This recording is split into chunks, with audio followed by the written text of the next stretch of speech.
Bom dia, povo meu, povo abençoado. Tudo jóia? Bom dia, bom dia, bom dia. Hoje estou em casa, graças a Deus. Fizemos boa viagem. A cabeça que não ajuda um pouco. Cansaço, vai me dando dor de cabeça. Mas louvado seja Deus, né? Estamos aqui, estamos vivos e estamos dando glória a Deus, porque o Senhor tem nos ajudado, tem nos protegido e tem nos defendido. Eu acordei hoje com duas canções que eu queria que você ouvisse, que fazem parte de uma cantata que eu participei há algum tempo atrás. Uma delas é um medley, né? Experiência com Deus, que eu queria que você ouvisse. E depois eu queria que você ouvisse a outra também, que também é da cantata, que tem muito a ver com o que a gente vai fazer hoje, o que a gente tem falado todos esses dias. Vamos ouvir? Essa canção aqui.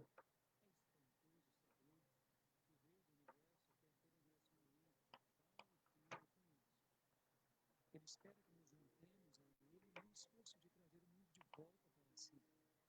Quando Deus veio a Moisés, ou a Abraão, ou aos discípulos, Ele não perguntou: o que vocês gostariam de fazer por mim? Ele já tinha um plano. E cada um deles teve de fazer alguns ajustes antes que Ele pudesse pôr em prática o seu plano em suas vidas. Deus ainda age desta maneira. Ele não está nos perguntando: o que vocês gostariam de fazer por mim? Ele já tem um plano. E se deixarmos, Ele é mais do que capaz para fazer sua vontade em nós. Bom dia, Dag.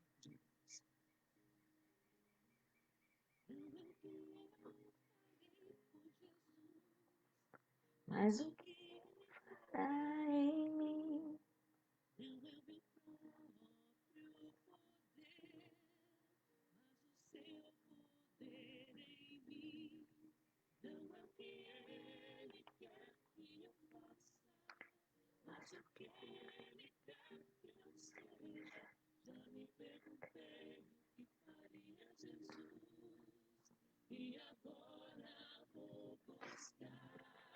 Que ele está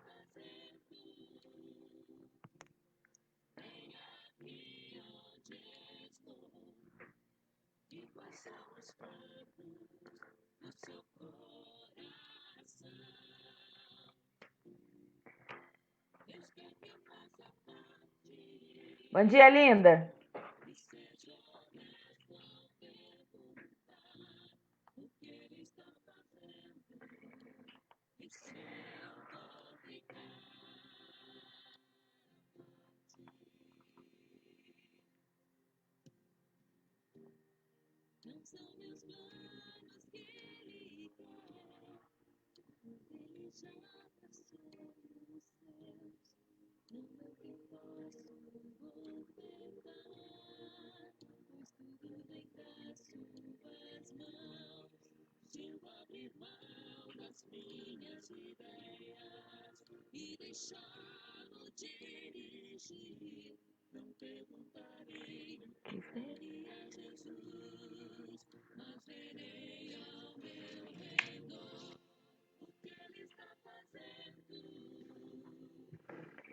Bem aqui onde estou.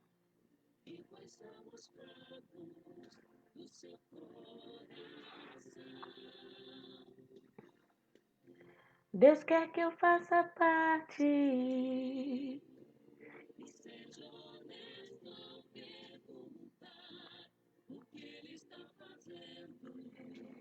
E se eu vou.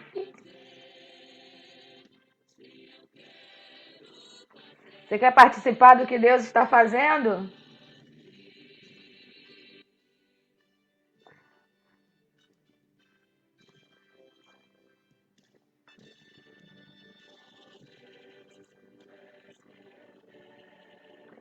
E sempre te adorarei, ó Deus, tu és. Bom dia, Miriam. E sempre te adorarei.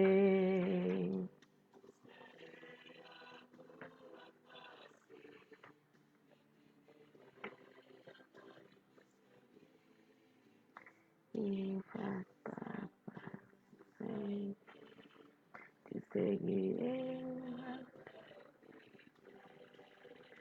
Ó Deus, tu és meu Deus.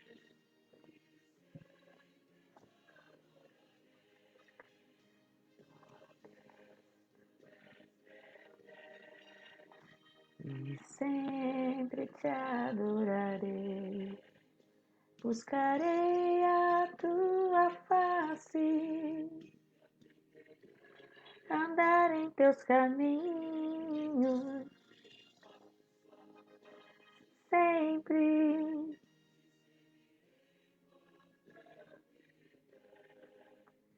Irei a tua face e aprenderei a andar em teus caminhos, e passo a passo sempre te servirei enquanto eu viver, e passo a passo sempre te seguirei enquanto eu viver.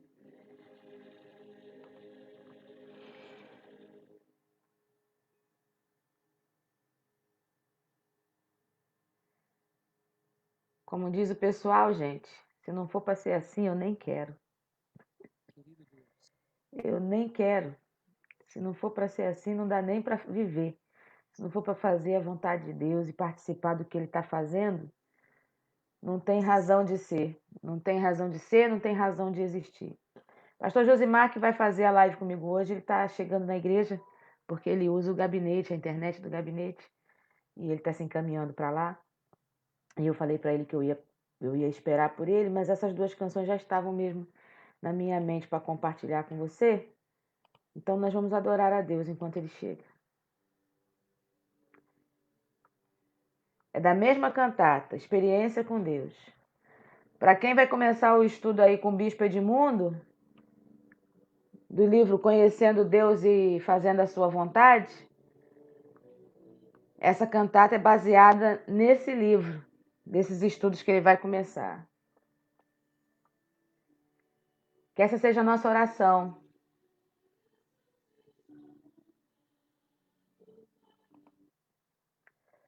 Peraí.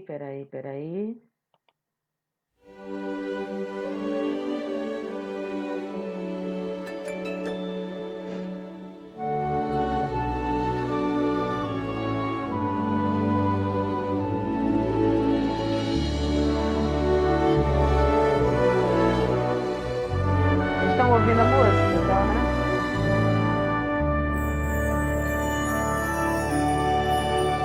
Que meu coração seja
do Senhor, maravilhoso, tão bem eu sei que os meus dias estão em tuas mãos, cravados em teus perfeitos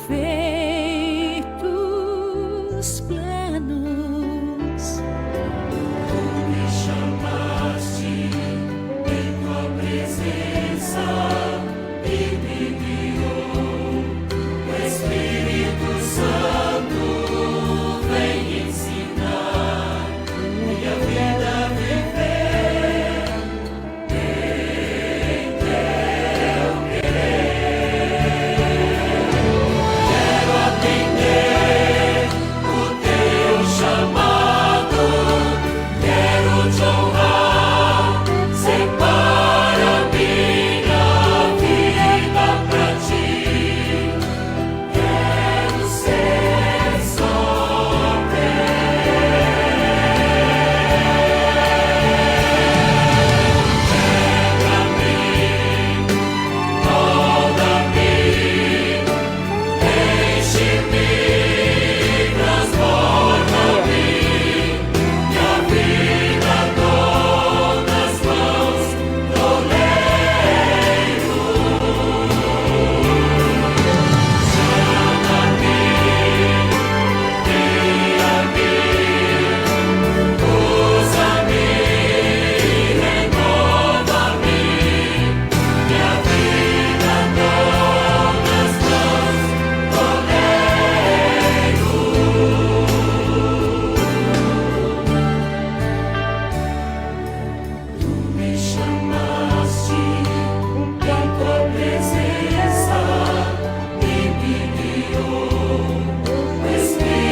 Que essa seja a nossa oração. Que o Senhor possa nos quebrar, possa nos moldar, nos encher, até transformar, para que a gente possa participar daquilo que Ele está fazendo na nossa vida. Que a gente não possa se amoldar ao pensamento desse mundo, mas que a gente possa ser transformado pela renovação do nosso entendimento. Para que a gente possa aproveitar, para que a gente possa participar, para que a gente possa fazer parte disso, da boa, perfeita e vontade de Deus, da agradável vontade de Deus.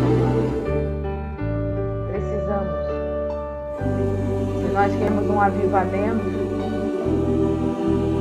tem que começar na gente, tendo a nossa vida transformada. Não tem como uma pessoa ter uma experiência com Deus sem sair transformado. Então, nesses dias de live, de devocional, a minha intenção é que você seja motivado a ter uma experiência tão profunda com Deus, a ponto de você descobrir qual é o seu dom, qual é o seu talento, qual é o seu ministério, qual é o seu lugar, qual é a sua função dentro do corpo de Cristo, e para que você seja produtivo, para que você seja transbordante. Não é o que Deus quer que a gente faça, é o que Ele vai fazer através de nós. É o que Ele quer que a gente seja, para que a gente possa ser apto a ser usado por Ele. É uma vida de santidade, é uma vida de experiência, é uma vida de renúncia. É sobre isso que a gente vai falar hoje. A gente vai falar hoje do que Deus tem feito no mundo. E enquanto o pastor Josimar não entra, né? O capítulo 3 desse livro, A Treliça e a Videira, que é o livro que nós estamos lendo agora, né? Nossa leitura, nessa leitura agora. Esse livro, A Treliça e a Videira, no capítulo 3, ontem nós falamos da mudança de mente no ministério. Né? Pastor Alonso esteve conosco e falou com a gente sobre essa mudança de mente, essa mudança de posicionamento. A igreja não é um delivery, né? A igreja é um lugar onde a gente está ali treinando para jogar e tem lugar para jogar em todo lugar. O pastor é agente de Deus para cuidar desse time, descobrir os dons e distribuir as pessoas nos locais certos. Então, precisa ter essa comunhão, essa troca, esse feedback, esse entendimento. Existe a possibilidade de você ser treinado e capacitado dentro do corpo, e também existe a ferramenta, né?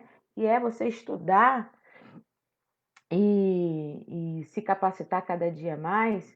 E hoje nós vamos estar aqui com o pastor Josimar. Pastor Josimar, tá ele aqui. Aí, tá me ouvindo, Josimar? Sim, muito bem. Pastor Josimar, um amigo querido meu, é pastor da Igreja Batista Memorial em São João de Meriti. Gente muito querida mesmo. E que eu trouxe para falar de um assunto muito, muito pertinente. Nós estamos trabalhando vários livros, Josimar, como eu te falei, e falando sobre. O último foi falando sobre relacionamentos saudáveis, e agora a gente entrou no A Treliça e a Videira, e a gente fala da estrutura da igreja e a igreja como um todo, né? A videira, como que ela pode crescer saudável. E aí ontem nós falamos sobre a mudança de mente do ministério, né? Entendendo a missão como a parte primordial da coisa e não a estrutura em si.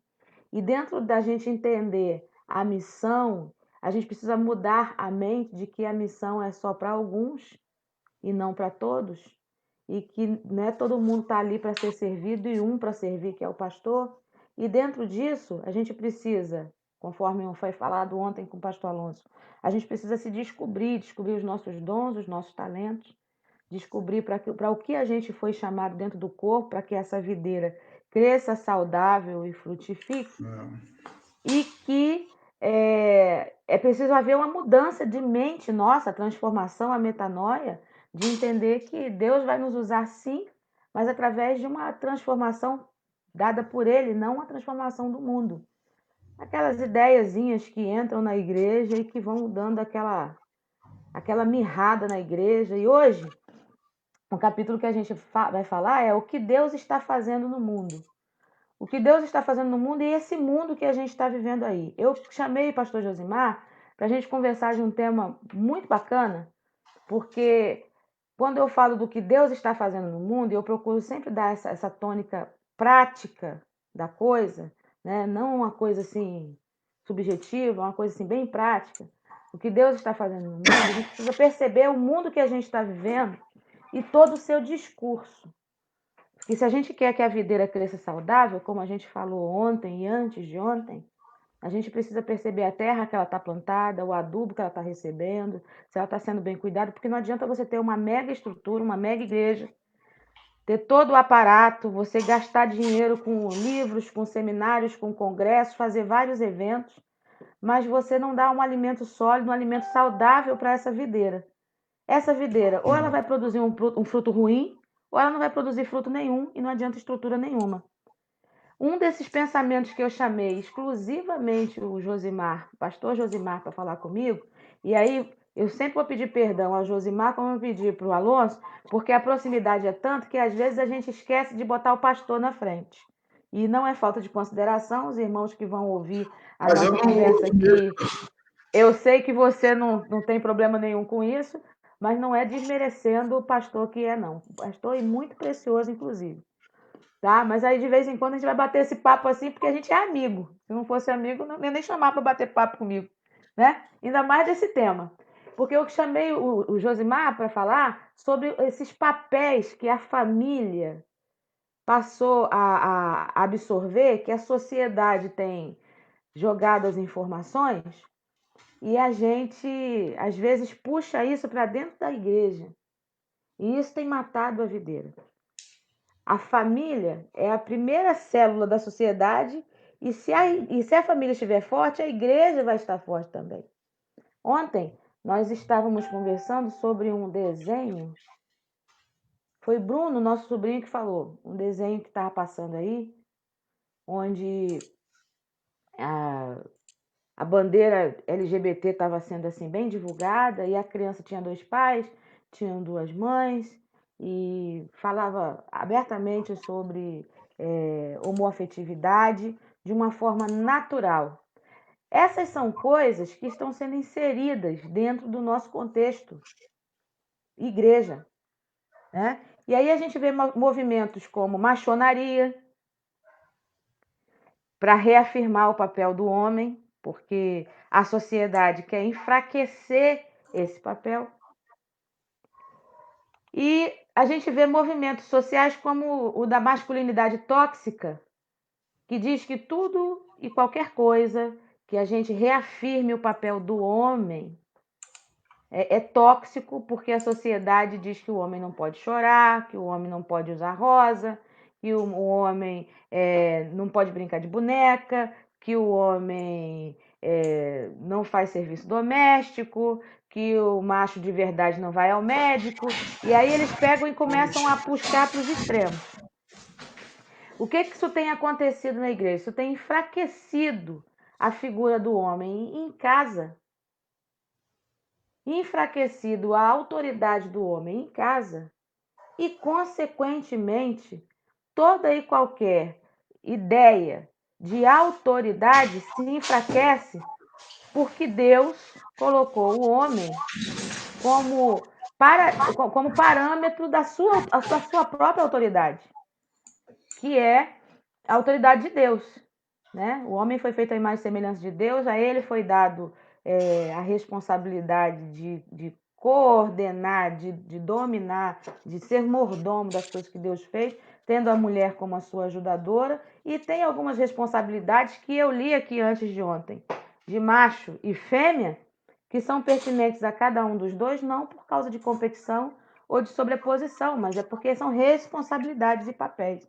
E foi sobre isso que eu quis que o Josimar falasse um pouco para nós, porque dentro dos nossos discursos e das nossas visões de ministério, que nem sempre vão ser iguais, cada um tem o seu posicionamento, mas em nenhum momento isso fere a nossa amizade. Mas eu gostaria, porque eu vejo o Josimar muito centrado nisso aí, né? Então, Josimar, essa é a minha introdução sobre o que Deus está fazendo no mundo e o que o mundo tem feito com a sociedade. E eu queria que você falasse um pouco sobre você, sobre a sua igreja, sobre sua família, se apresentar aí para o povo aí. Fica à vontade, bom dia. Bom dia.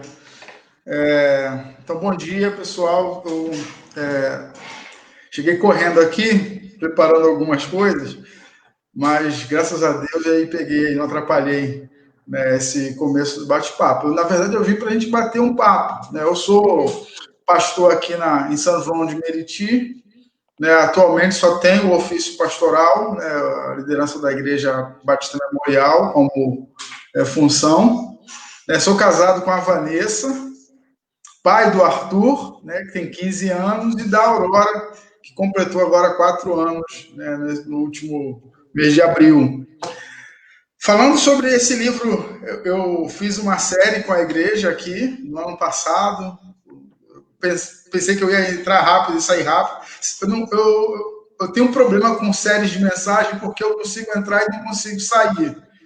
Eu não sou tão disciplinado assim, então eu falo demais, às vezes eu saio do script, então aí o que eu deixei de falar nesse encontro tem que ficar para o próximo, então mas é muito bom porque para citar o livro, né, ele confronta a gente com um paradigma novo, né, com relação, porque a gente estava muito focado, e nesse tempo, né, que a gente teve que deixar a treliça de lado e ser só videira, né, uma videira mais livre, ou pelo menos a treliça usada foi outra, né, outras estruturas para a gente vivenciar o ministério.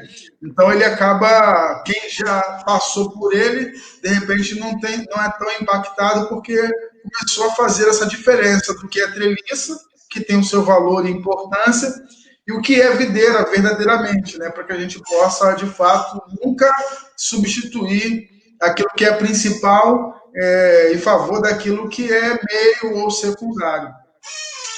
E com relação ao mundo, que mundo, né?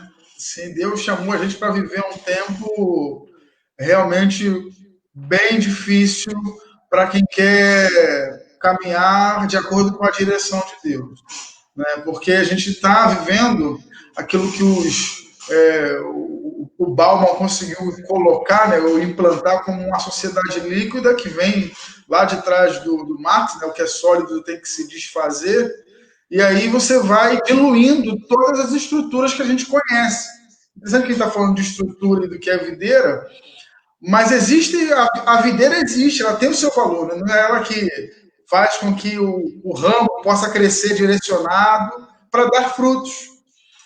E dentro dessa questão de estrutura que a gente tem como sociedade, a gente tem inclusive os papéis, não necessariamente masculino e feminino para a sociedade, mas com aquela máxima antiga, né, que a família é a célula máter da sociedade, né, a célula mãe da sociedade.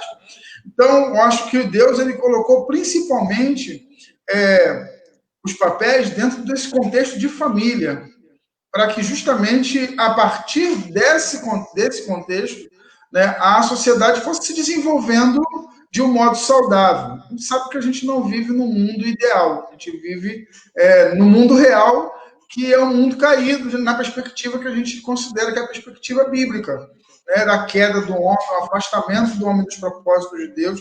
Então, isso trouxe uma série de problemas aí que vai, inclusive, afetar a própria identidade do ser humano. A gente vai encontrar lá no Gênesis o irmão matando o irmão, né, um homicídio acontecendo, não depois que a população se multiplicou muito, e aí já havia um distanciamento das pessoas. Não, na proximidade, os dois irmãos que brincaram juntos, que corriam, de repente, lá na região em que moravam, se relacionavam, mas na fase adulta se estranham não, um estranha o outro, né?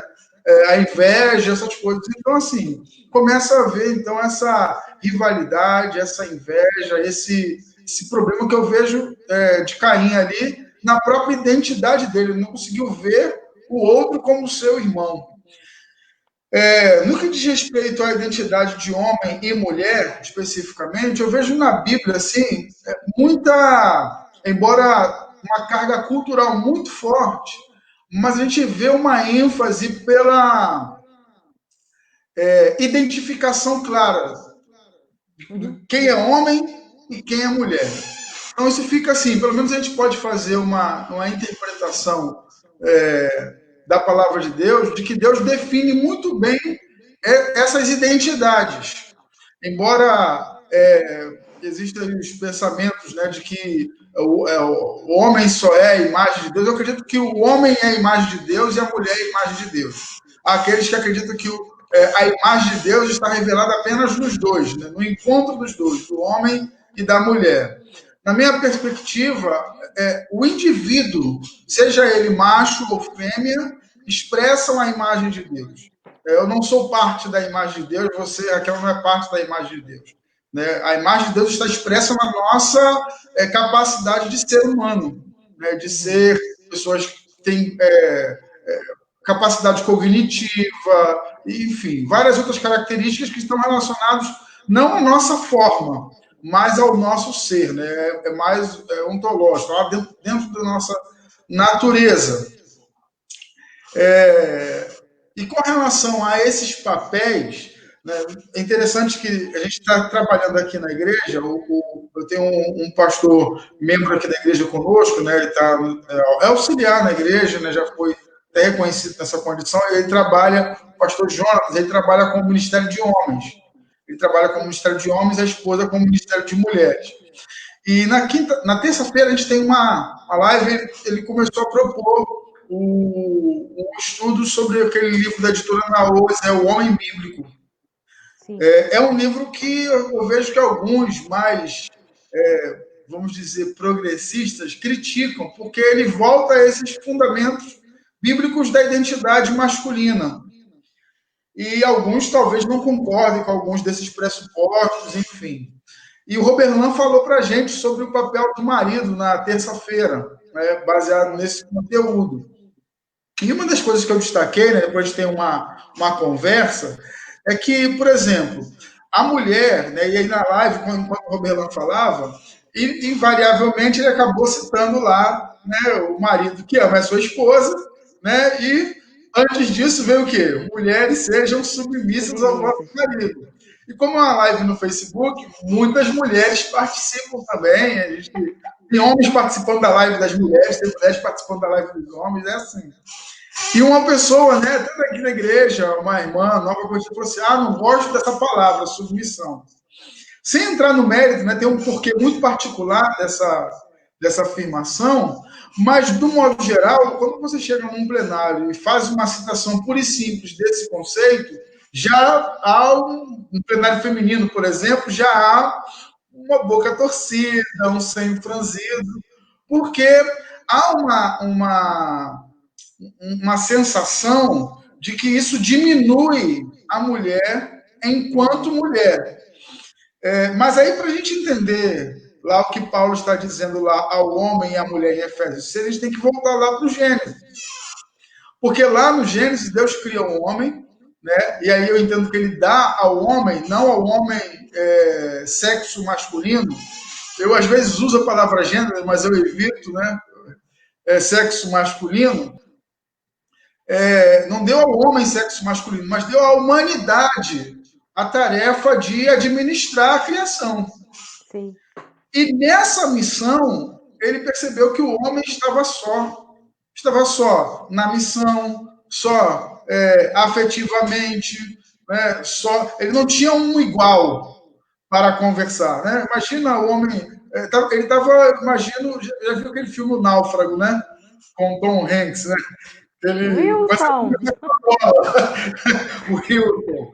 Então, o Adão devia estar mais ou menos daquele jeito. Ele só conversava com Deus e daqui a pouco estava falando com os animais, estava falando com as árvores e tudo. E Deus olhou e falou assim: esse cara está ficando meio pancado. Eu vou dar a ele uma adjutora. E a tradução ficou ajudadora. Eu já vi uma adjutora que lhe seja idônea. Na Assembleia de João Pessoa, na Assembleia da Convenção Batista Brasileira, o pastor Saião trouxe, né, uma compreensão de que aquele termo adjutora ele tem a ver com compatibilidade, com ser compatível, né? Então tem essa característica, mas também a mesma palavra, né, que tem a ver com ajuda, com auxílio, é atribuída ao próprio Deus, né? Você tem pelo menos dois termos aí em Êxodo 18, versículo 4, e Deuteronômio 33, versículo 7, esse mesmo termo sendo atribuído a Deus, como ajudador de Israel. Você, de repente, deve ter escutado isso mais do que eu.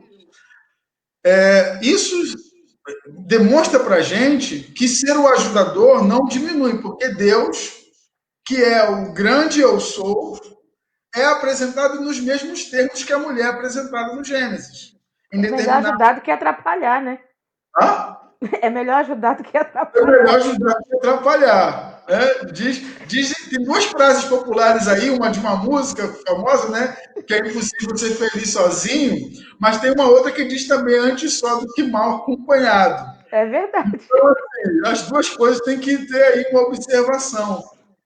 Então, assim, para a gente começar, eu vejo, Raquel, que o homem hoje, dentro dessa toda essa desconstrução da masculinidade, ela é uma resposta a uma realidade de uma masculinidade tóxica mesmo, tá? E aí, o problema que eu vejo é que se pretende enquadrar toda e qualquer característica masculina ou máscula, né, ou de macho, como masculinidade tóxica. Então, quando você começa a pegar tudo que é masculino e coloca dentro de uma parada de masculinidade tóxica, o que é ser uma masculinidade saudável? É quase que esvaziar a identidade masculina em algumas propostas que eu tenho visto por aí. Então, a gente precisa não comprar o pacote completo. Acho que o princípio paulino, de examinar tudo e reter o que é bom, a gente precisa considerar para essa questão que a gente está vivendo, porque se desconstrói tanto a masculinidade quanto a feminilidade, está sendo desconstruída. Aí você vai para os círculos acadêmicos e vai falar: a mulher é uma construção social, né, de dominação. Esse é um argumento que é feito.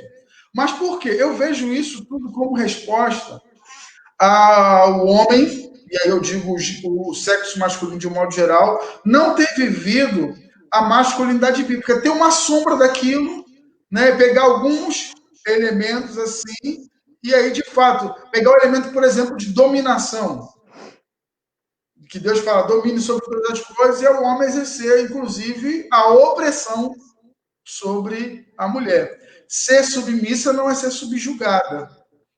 Né? Então, eu reconheço que muitos homens ou foram moleques, para usar uma palavra bem pesada, né? Quando não assumiram a sua condição de homem, na hora de repente, corresponder a alguém que ele defraudou. Por exemplo, um homem que engravida uma menina e mete o pé, vai embora. E ela fica ali com aquela responsabilidade de cuidar, né? Até uma coisa que fica até como uma anedota entre as pessoas, né? É motivo de graça, mas é uma coisa muito grave. Ah, foi lá comprar cigarro, nunca mais voltou. O que é isso? Isso é uma fuga. Isso não é um homem, entendeu? Sendo uma escolha, né? Se ele foi sequestrado, morreu, sumiu, é uma outra história. Agora, se esse homem fez isso como um artifício para não assumir a responsabilidade, ele não é digno de ter o termo homem. Só que para aquela criança, aquela menina, né, que cresceu sem a figura do pai, e aquele rapaz que cresceu sem a figura do pai, o ser homem virou uma coisa tóxica, porque quem é que também da mãe? E que hoje também é muito natural, porque a menina fica chateada, porque se esse foi embora e largou a mãe, e a mãe arruma outro e coloca dentro de casa, muitas delas hoje têm sido abusadas pelo padrasto. Então isso piora mais a coisa ainda, quer dizer, é um abismo que vai puxando outro abismo. Isso não quer dizer que todo padrasto vai abusar das filhas, né? Mas eu tô falando, um abismo ele vai puxando o outro abismo de uma forma tão doida, e isso entra na igreja, porque a igreja é um recorte da sociedade, Josimar. A igreja então, é um recorte da sociedade. Isso, a igreja não está imune a esse tipo de problema. Precisa reconhecer isso. Então, assim, eu vejo que o próprio homem, ele é o grande responsável por toda essa confusão. O homem, sexo masculino mesmo, responsável por toda essa confusão. Quando você vê... eu penso, Raquel, pode até ser que eu esteja enganado. Até existe, né? Porque não é... A generalização não corresponde à verdade.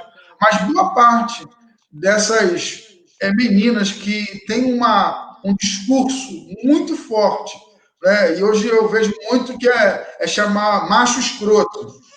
É um termo muito usado. Se o homem for homem, em alguma firme, ele é considerado o macho escroto. Estou usando esse termo porque é um termo que se usa muito. Boa parte das pessoas que tem esse tipo de afirmação é porque tem uma experiência problemática com a figura paterna.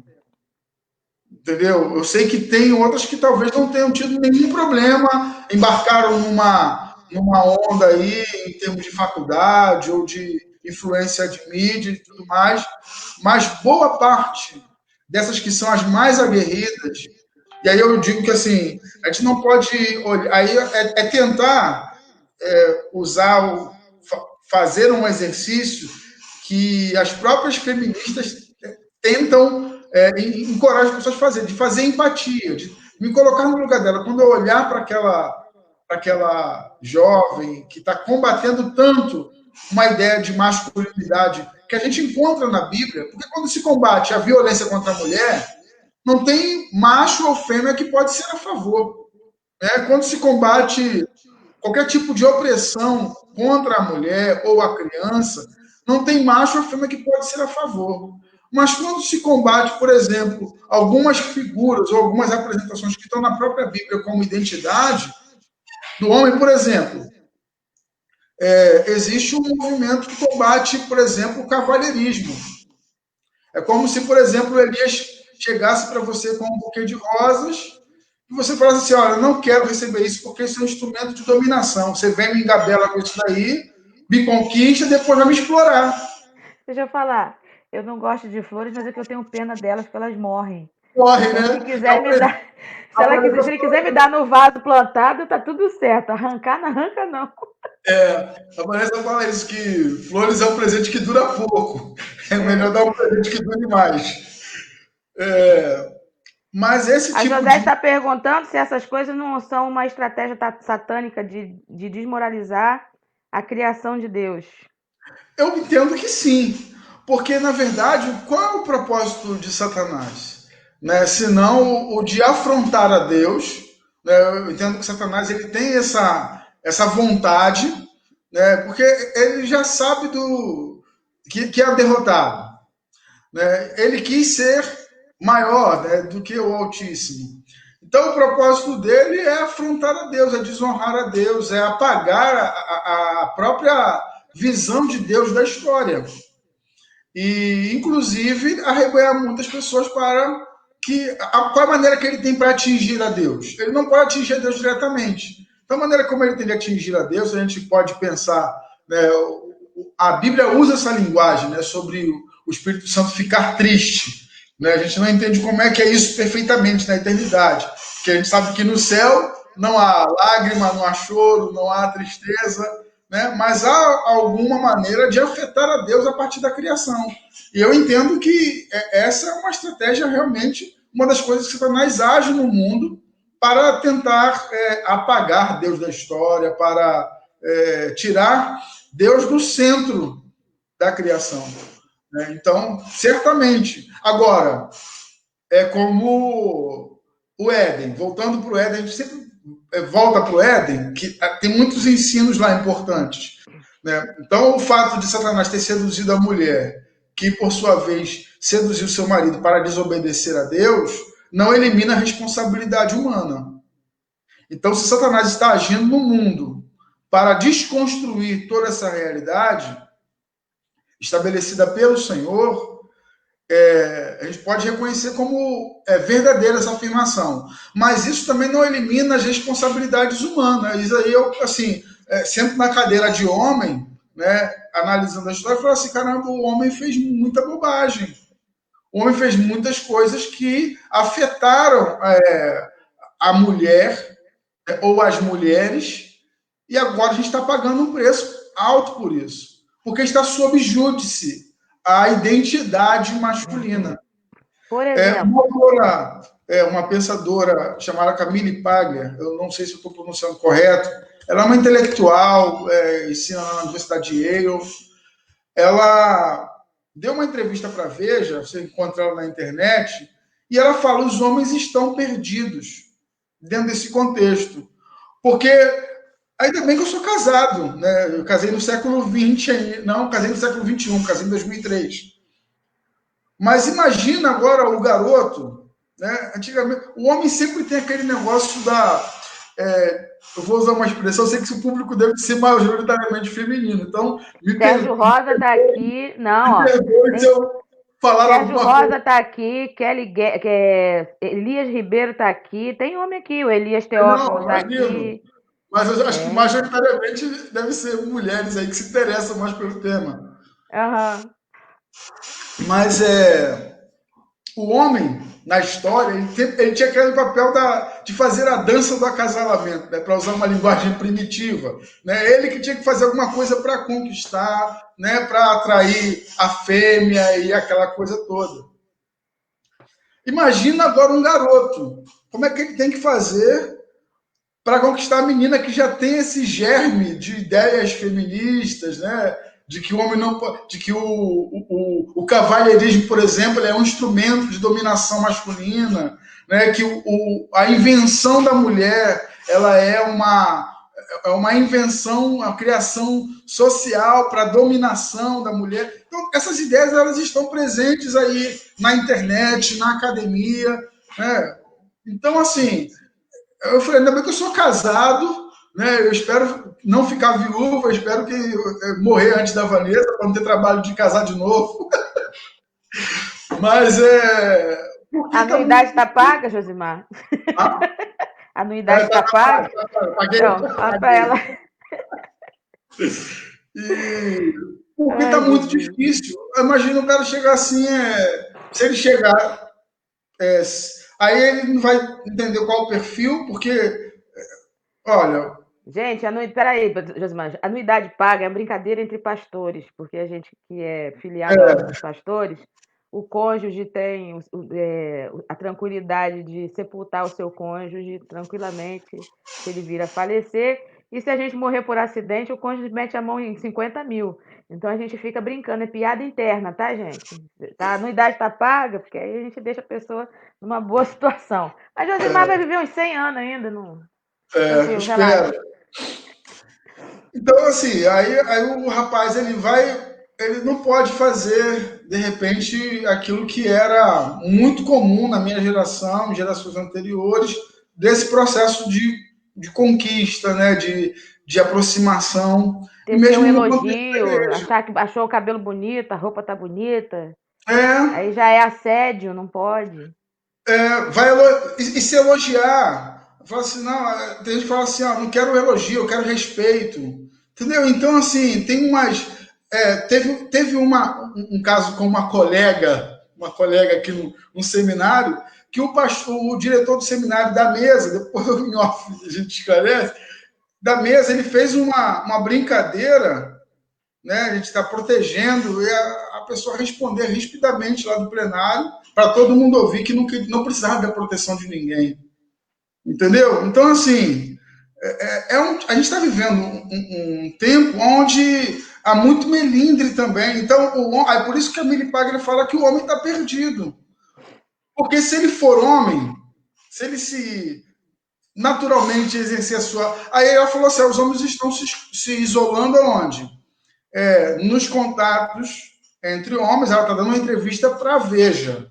Né? Então, ela está analisando uma coisa geral. Então, a pornografia, né, a prostituição é onde o homem ele pode dar vazão a um pouco mais da sua identidade masculina. É lógico que nem sempre aquilo que é identidade masculina ou feminina, uma perspectiva da humanidade caída, vai ser algo saudável. Tem que ser olhado a partir da perspectiva do plano divino para nós. Isso vai ajudar a gente a não ser tóxicos. Porque eu estou vendo assim, fala-se muito de masculinidade tóxica. Sem querer defender homem, mas não tem a feminilidade tóxica agora também presente. Né? E assim, eu vejo as mais aguerridas do feminismo lutando para ser aquilo que elas condenam no homem. Né? De certa maneira, é uma coisa que está muito presente. Elas se travestem de homem, na verdade. Né? Aí o que a gente vê condenável no homem, vê sendo reproduzido na mulher. O homem ele pode sair com quantas mulheres quiserem. Por exemplo, o pensamento feminista que eu sempre cito. Quem tem suas cabritas, que prenda, porque o meu bode está solto. Isso é uma afirmação machista, e que já foi dita por mulheres também, que não é bíblica. Porque o que a É uma Bíblia espécie de defende. revide, né? É uma espécie de revide. Aí o que a mulher está fazendo agora? Não, eu vou sair, vou pegar geral também. Entendeu? Então, assim, essa ideia da liberação sexual é difícil falar. Eu sei que o convite foi para falar sobre a masculinidade, mas é difícil falar sem fazer essa contraposição de um Sim, com o sim. outro. Porque são características de uma masculinidade caída que não revelam uma hombridade, que é um outro negócio. Tem aquela autora que ela é bem combativa com relação ao feminismo, a Caroline Campagnolo. Aham. Acho que é Caroline Campagnolo, que ela é deputada estadual lá em Santa Catarina. Deixa eu só botar o carregador aqui no computador, que ele está começando a. Ó, Sérgio Rosa, enquanto você está colocando aí, Sérgio Rosa está aqui, ó. Feminismo radical. Não precisamos de homens para nada, mas esse pensamento não reflete o feminismo, apenas a ala radical. Assim também como acho que são os extremos, né? Nós estamos vivendo num momento onde tudo polariza, né? Não existe um equilíbrio de ideias, né? Até para a gente bater papo hoje em dia está muito complicado, porque muitas pessoas podem pensar de diferentes formas, mas não conseguem mais dialogar a respeito de pontos comuns, por exemplo. Parece que a ideia tônica do momento é que você não tenha ponto comum com ninguém. Ou você é a sua verdade, ponto, e Por acabou. que está concordando com fulano, com aquele fascista? Ou está concordando com fulano, aquele esquerdopata? Sabe? É uma Entendeu? coisa doentia. Eu estou tentando E chamar Sérgio Rosa para participar junto com a gente aqui, mas ele não viu ainda lá no zap dele, não. Ia ser legal. conversar publicamente hoje é uma atividade extremamente arriscada. Porque alguém pode pensar o que você falou em determinado momento, fora do contexto, e te expor. Agora, com relação ao feminismo, as próprias feministas falam, não existe feminismo, existe feminismos, é plural. Então você tem uma diversidade de feminismos, né, mas a estrutura, a espinha dorsal é praticamente uma só. Mas, enfim, né, a ideia aqui também não é ficar atacando o feminismo. A Kelly Guerra, embora o nome seja Guerra, é uma pessoa muito pacífica, disse que parece uma arena de gladiadores. Realmente, o mundo está assim. Como que isso afeta a videira, Josimar? Como que isso afeta o nosso trabalho pastoral na igreja? Quando os membros do corpo têm o evangelho como o cerne, né, o ponto central, quando buscam fazer de Deus o centro, a gente tem pouco problema. Agora, quando o evangelho é um dos componentes da sua formatação intelectual e ideológica, aí eu tenho, além do evangelho, eu tenho as ideologias, e então o corpo começa a ficar dividido, porque aquilo que deveria ser central e que elimina as adversidades fica relegado a um aspecto da vida. E aí eu sou mais bolsonarista do que evangélico. E aí eu estou falando evangélico no sentido bom da palavra. Ou eu sou mais esquerdista do que evangélico. Então, assim, eu preciso ser um evangélico que talvez me identifique com alguns elementos de uma filosofia política, tá? Aí, tudo bem, a gente está no mundo, a gente vai, de repente, entender que uma ou outra estratégia política seja melhor para o convívio social. Até porque nós somos uma construção social. A gente não tem como. Jesus mesmo disse que a gente está no mundo. A gente não é do mundo, mas a gente está nele. Então não tem como a gente se abster de toda e qualquer ideia enfim. Agora, Não dá quando pra esse gente fugir elemento, disso. por exemplo, eu preciso ter o evangelho, né, a palavra de Deus, porque quando eu falo evangelho, parece que você reduz, mas é a palavra de Deus, o conjunto da proposta divina para nós, que tem grande substância no Novo Testamento. Isso precisa ser formar a minha cosmovisão para ler o mundo. Agora, quando eu uso as filosofias ou as ideologias para ler o Evangelho, eu já começo a me afastar do propósito central de Deus. E aí eu vou gerar problema, porque eu não vou conseguir conviver com aquele irmão que votou no Bolsonaro, ou que votou no Haddad, ou no Lula.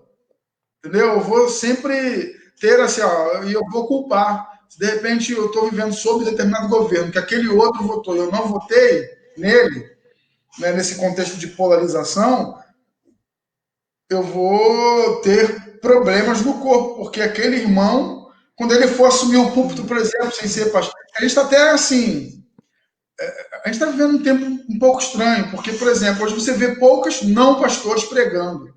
Parece que o ofício da pregação se tornou um ofício de pessoas que estudaram teologia, passaram pelo concílio e foram consagrados, né? Mas então, os centros acadêmicos, a grande mídia propaga essa ideia. Isso torna significativo para as pessoas que querem respeito às suas ideias e à maneira de ser, mas não respeito à diferença do outro. Quando se fala respeito, muitas vezes, é respeitar a minha posição, não é um respeito mútuo, né? Uma troca de tolerância. Né? Mas eu penso que a gente precisa ser até mais do que tolerante, a gente precisa ser mais empático, né? No sentido de realmente se colocar no lugar do outro. Eu acho que a gente vê as duas coisas importantes acontecendo no contexto da igreja, que eu vejo com preocupação.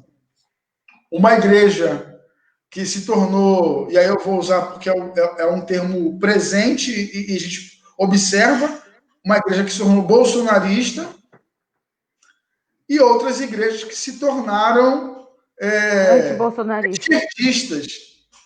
Né? E aí você vê, por exemplo, igreja já assumindo igreja, e eu vou falar aqui, e a pessoa de repente vai ver, Igreja Batista dos Direitos Humanos. Né? Adota uma perspectiva humanista da prática eclesiástica que muitas das vezes está em confronto direto com a palavra de Deus. Mas numa perspectiva de uma interpretação sociológica das escrituras, isso vai ser perfeitamente acomodável e... aquela coisa de você falou, né? Pegar a ideologia para ler as escrituras, né? Ao invés de pegar as escrituras para ler as ideologias, né? É o que a teologia da libertação fez. Pegou uma ideologia para interpretar as escrituras. Né? E resultou numa prática que ela é mais humanista do que evangélica. Então, assim... E aí, em termos práticos, Josimar, você falou, assim, eu comecei... Me conduz aí que eu vou falando muita coisa. Não, mas eu gosto também. Só que eu estou lembrando aqui, o Elias, ele faz o seguinte, ele me compara a duas pessoas. Ele falou assim, olha, eu tenho para mim assim, ó, cabeção, você, Josimar e Roberlan. Vocês três juntos no bate-papo vai render a vida toda.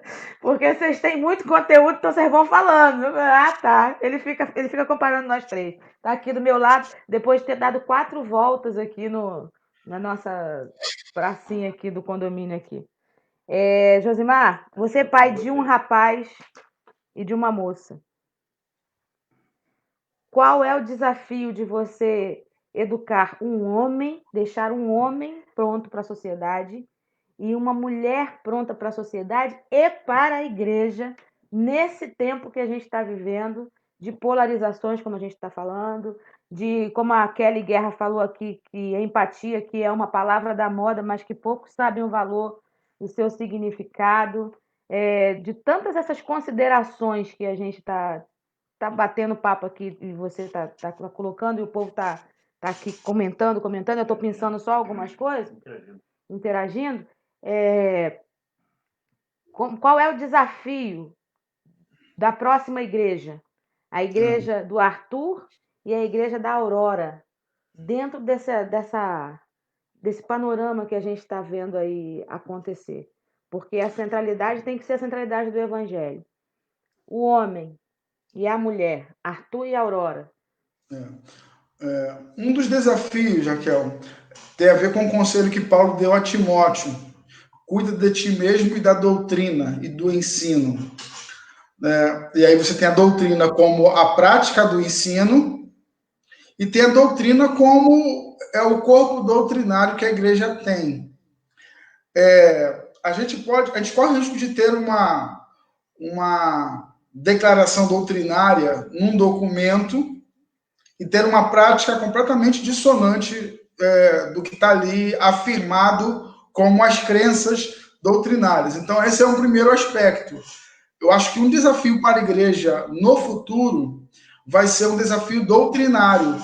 Por quê? Porque hoje, independente desse assunto que a gente está conversando sobre as identidades, né, da questão masculino e feminino, eu vejo que há uma subestimação nesse aspecto. A igreja está ficando muito pragmática. Tipo o Titã cantou, né? Quero saber o que possa dar certo, não tenho tempo a perder. Então as pessoas estão querendo fazer aquilo que dá certo. E aí discussões doutrinárias ou teológicas estão perdendo espaço no contexto da igreja. E essa perda de uma referência doutrinal ou teológica para a igreja vai ser um prejuízo, porque a igreja ela se firma numa identidade doutrinária e teológica. Esse é o primeiro aspecto. No que diz respeito à educação de homens e mulheres para o futuro, né, eu, por exemplo, na minha função de pai, eu vivo um dilema, porque eu estou com um filho adolescente e está numa fase complicada. Muita influência de amigos, de ambientes de escola, essas coisas. Eu lembro de uma ilustração que o pastor Mauro Santos contou, né, com relação à minha relação de pai com meu filho, porque eu não tive uma referência paterna. Então, a ilustração que o pastor Mauro contou é o seguinte: chegou lá no exército, né, lá, a cavalaria, aí daqui a pouco, quando chega lá um sargento lá naquele aras ali do quartel e tal, aí tem um recruta montado num cavalo. Né, e o outro tá lá, um cabo, né, uma pessoa mais responsável ali. Aí eu falei assim: rapaz, esse menino não sabe montar ainda, ele não aprendeu ainda a montar, ele não pode montar no cavalo porque ele ainda não sabe, ele não aprendeu. Aí o outro responde assim: mas não tem problema não, o cavalo também nunca foi montado, os dois aprendem juntos. Então, eu vivo um pouco dessa experiência, né? Apesar de ser pai há 15 anos, né, a gente vai descobrindo porque as fases vão mudando e você lida com uma nova pessoa em determinados aspectos. Você já passou pela fase de ter filho adolescente, eu não sei se viveu uma experiência um pouco assim. Débora foi tranquilona. A Josete disse que antes, quando o filho passava para a faculdade, era uma alegria. Hoje é uma preocupação. Exatamente, eu já digo que não é só para a faculdade, é para o ensino médio. Entendeu? Porque os problemas estavam na faculdade, não estão mais. Já estão no ensino médio. Eu te digo que já chegou um pouco antes. Agora, a escola, coisas que a gente pode falar e coisas que a gente não pode falar, coisas que a gente pode... Josete é pedagoga, Josete trabalha dentro da área da educação. E ela vai dizer isso para a gente também. Você vê coisas, eu fico observando o comportamento das crianças. Trabalhei com um projeto com as crianças aqui ano passado e convivi muito com essa turma de 6 a 12 anos. O nível de conversa, o nível de práticas, de entendimento das coisas, né?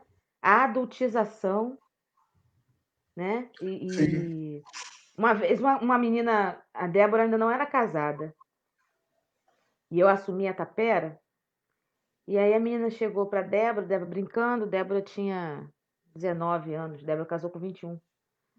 A menina pegou e falou assim: você tem filho? A Débora falou assim: não tenho filho não, eu sou solteira. Ela falou: e o que tem? Porque se pressupunha que para ter filho você tinha que ser casado, né? Na cabeça da Débora, para ela ter um filho... Só que agora não mais. Para as crianças dessa época, para ter filho, basta ser mulher.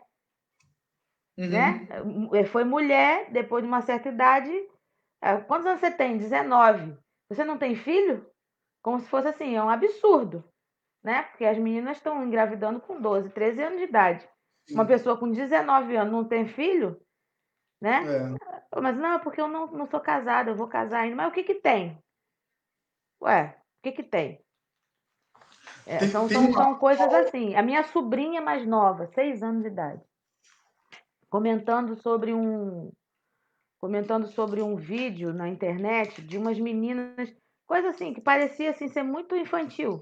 2 adolescentes que gravaram algumas músicas e os pais mandaram fazer uns clipes, e num dos clipes aparece o namoradinho de uma das meninas, as meninas são gêmeas.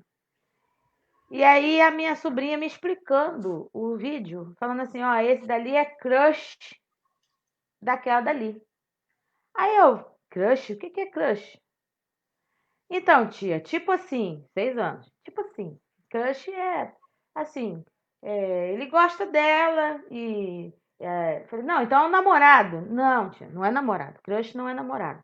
Crush, eles estão juntos porque gostam de estar juntos, mas não é namorado. Falei, porque gosta de estar junto? Então o Elias é meu crush. Não, tio. Tio Elias não é seu crush. Falei, por quê? Papai e mamãe, você e tio Elias não são crush porque vocês já fazem coisinhas. Aí eu falei assim, que coisinhas? Quando eu falei, que coisinhas? Aí ela pegou e falou assim, tia, lá na escola, ela mudou o assunto, tipo assim. Já constrangeu. Você tá entendendo? Que eu fui puxando para ver até onde ela estava indo. Aí eu peguei e falei pro meu irmão, ó, isso aqui na mão de criança é muito complicado, hein? Sim. Porque agora a Aurora ela já vê o YouTube e ela vai mudando os vídeos aleatoriamente. Aqui, e ó, não que o Sérgio tá falando aqui, ó. A criança hoje nasce com o celular nas mãos e muitos programas de TV erotizando as crianças. Outra coisa, Raquel, que estava lembrando aqui, dentro dessa perspectiva de educação, né, dos nossos filhos, né, para o futuro, as crianças já estão, de certa maneira, sendo preparadas para isso, e as séries teens, as séries que existem, todas elas, a gente aqui no Brasil, você vê como é que a gente aqui no Brasil, a gente está atrasados em algumas coisas já acontecem nos Estados Unidos de maneira muito mais intensa, e aqui a gente vai vivendo isso de modo retardado. Tem um delay muito grande entre o que acontece nos Estados Unidos e acontece aqui. Então, as séries, por exemplo, toda série que os adolescentes se interessam, tem uma pessoa, um casal, onde tanto o lesbianismo como o homossexualismo masculino é praticado com a maior naturalidade. Não tem aquele frisson que gera na novela da Globo, aqui no Brasil. Vai ter um casal homossexual, mas a gente fica preocupado, tem nunca. Não, é uma coisa assim fluida, porque a menina está namorando com a menina, daqui a pouco está namorando com o rapaz. Então isso está muito presente em todas as séries. Praticamente todas as séries você vai encontrar alguém que é homossexual, bissexual e por aí vai. Porque a ideia é justamente viver uma sexualidade fluida. Olha, eu não me interesso mais por homem ou mulher, eu me interesso por pessoa. Se é homem, se é mulher, se é trans, se não é. Isso não... Então aí eu volto para a questão. A questão doutrinária dentro das escolas está. O problema que está sendo até combatido, a gente tem que essa não pode ser patrocinada pelo Estado. Mas vou dizer, mesmo escolas que têm uma atenção sobre isso, escola que eu trabalhei, existem casos, a gente não quer expor aqui, mas casos de situações onde crianças, gente que está no 7º ano, na faixa dos 12 anos de idade, já estão assim, se sentindo atraídas, meninas, por meninas. Por quê? Porque dentro do contexto social está tão naturalizado. Aí a gente tinha perguntado lá atrás, a Igreja do Futuro. Lembra do discurso do Mano Brown lá nos últimos dias da eleição do Haddad? ele fez um discurso que o pessoal da esquerda não gostou, e ele falou uma coisa que eu guardei. Ele fala assim: não está ouvindo o povo? Volta para a base. Mano Brown falou. A igreja tem que ouvir o Mano Brown, tem que voltar para a base. Né? São as atividades, agora com maior intencionalidade de... Pode-se ter, de repente, uma atualização, uma nova roupagem, mas, por exemplo, eu acho que nunca foi tão importante uma igreja ter organizações, aí, falando do nosso contexto batista, como embaixadores e mensageiras do rei. Uhum. A gente não apenas botar os meninos na sala para decorar versículo, para se preparar para a competição, mas para formar uma identidade de homem. A menina para formar uma identidade de mulher. E aí, de repente... Eu estou te perguntando isso por quê? E você chegou onde eu queria. Eu te provoquei e você chegou onde eu queria. Sem você saber. Por quê? Eu sou de uma época onde não falar era a melhor forma de você proteger. Porque era aquela ideia de que você não desperta curiosidade, então a pessoa, não sabendo, não vai procurar. Só que a gente está vivendo agora a geração da Aurora, do Arthur, do meu netinho ou netinha que vai nascer aí por diante, que não é não falar.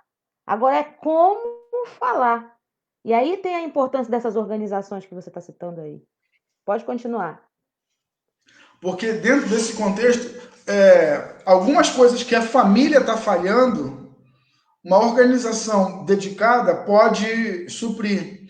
Por exemplo, no caso dos meninos, é muito comum. Eu trabalhei em escola por 6 anos, né, e eu vi como é que era o evento do Dia das Mães e como era o evento do Dia dos Pais.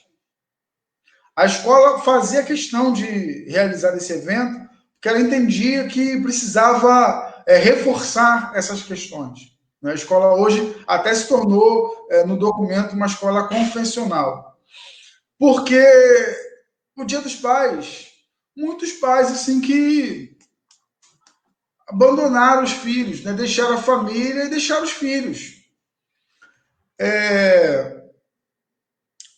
E aí essa criança, ela chega na igreja sem a referência paterna, muitas das vezes, o menino principalmente. E aí, de repente, na igreja que ele vai ter no conselheiro, no pastor, uma referência de hombridade, para que ele possa elaborar e construir a sua identidade masculina de modo adequado.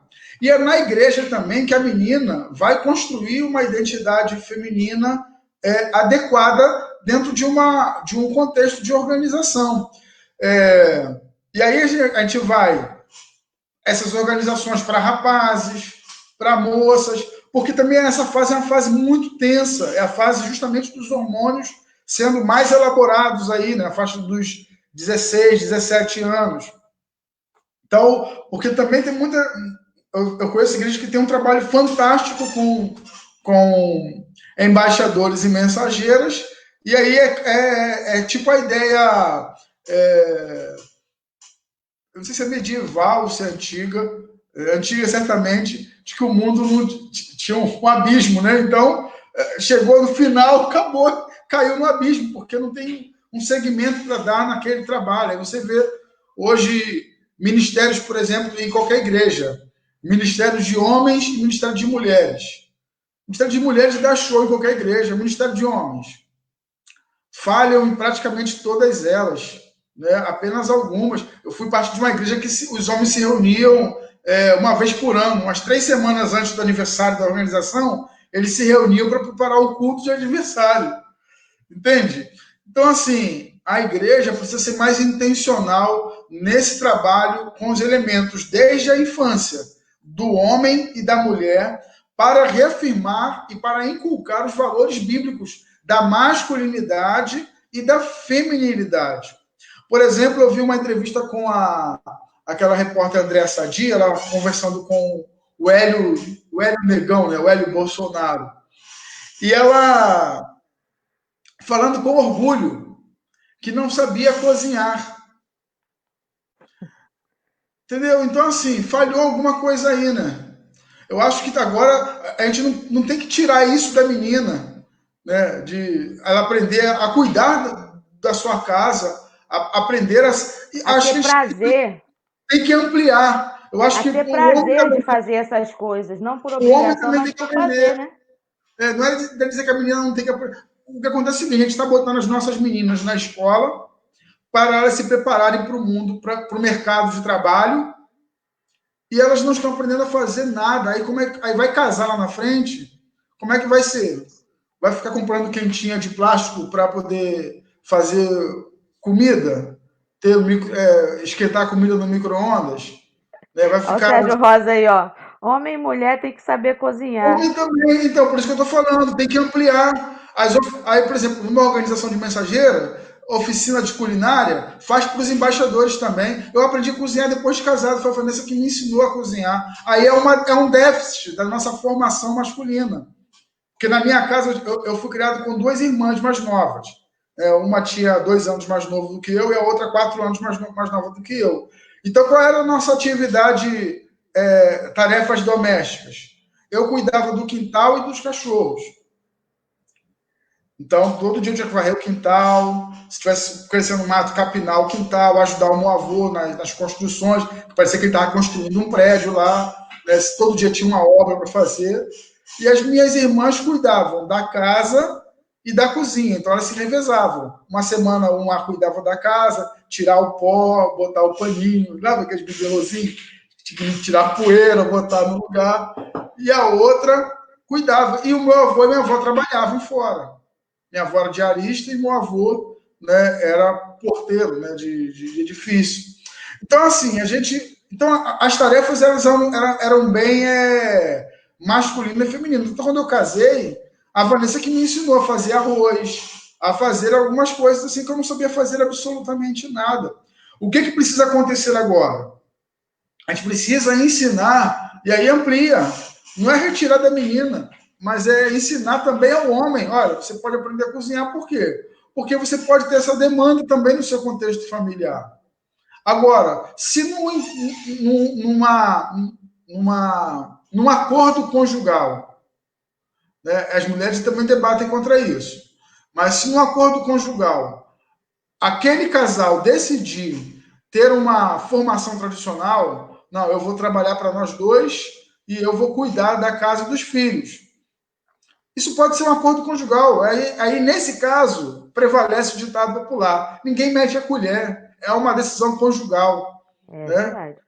Não sou a favor do cara estar batendo na mulher lá e ninguém mete a colher. Briga de marido e mulher, ninguém mete a colher. Isso não está no. Não estava. Olha o Sérgio aí, ó. É uma experiência. Diz a lenda que volante, direção, quando a mulher dirige, ou ela é muito boa ou ela é muito ruim. E diz a lenda que cozinha, homem, ou ele é muito bom na cozinha, ou ele é muito ruim. Então depois eu vou perguntar para a esposa do Sérgio, como é que é o nome da esposa do Sérgio, que me falhou a memória aqui? Como é que é o nome da esposa do Sérgio, que me falhou a memória aqui? Esposa do Sérgio Rosa. Rosana. Eu vou perguntar a Rosana, entendeu? Se o Sérgio, desde os 17, ele mora sozinho, Josimar? Se a comida é boa lá naquele arraial lá, né? Deve fazer churrasco. Tá bom. A Josete disse que todos gostam e precisam se alimentar, então todos precisam aprender. O Sérgio fala que a mulher deve defender os direitos da mulher e ele é favorável. O que ela não pode é esquecer da feminilidade. É o que a gente está falando aqui, né? Josete, ela é viúva, então ela criou um casal de filhos com a ajuda de Deus. Meu filho ajuda nas tarefas, o Daniel, um menino lindo também. O Elias fala assim, por falar em homem na cozinha, meu sobrinho Bruno Teófilo arrebentou no almoço de ontem, grande Masterchef. Tá cuidando da Angélica. Uma coisa positiva desse tempo são esses programas de culinária que têm levado... só churrasco. Só pra gente não ir lá comer, tá vendo? Eu sabia. Então, eu gosto de fazer essas experiências. No dia a dia, quem cozinha lá em casa é a Vanessa. Eu não cozinho. Mas eu lavo a louça. Aquilo que eu falei com você da outra vez. Só que não é uma coisa boa para o meio ambiente eu lavar a louça, porque a louça que a Vanessa lava em meia hora, eu lavo em 3. Então, há muita água desperdiçada. Não sei por quê. Eu acho que foi por causa desse déficit na formação. a habilidade para... Mesma coisa, Elias Teófilo. A Vanessa gosta de falar assim, eu cuido da minha casa desde 10 anos, porque tinha essa experiência. Então, a gente vai ter essas competências e habilidades. A gente tem que reconhecer isso e acolher também essas debilidades. Uma vez eu vi a menina falando assim, desde quando essa demência masculina vai ser desculpa para a mulher ter que fazer tudo em casa sozinha? Né? Eu acho que a gente precisa, às vezes, ter um pouquinho de sensibilidade para reconhecer que, em algumas questões, a competência masculina vai ser mais aflorada do que a da mulher, ou do que a maioria das mulheres. Em algumas competências femininas, a competência das mulheres vai ser mais aflorada do que a maioria dos homens.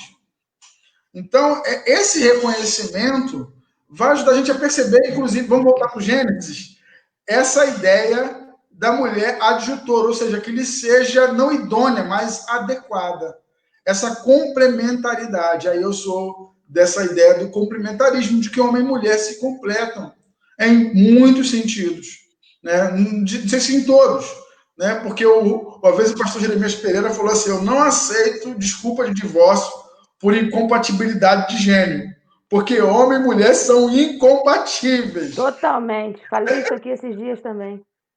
Não tem como ser compatível, não. São incompatíveis mesmo. É uma decisão e a gente vai se ajustando. Obrigado, Sérgio. Sérgio está concordando comigo. Que coisa boa. Viu o que essa live é capaz de fazer?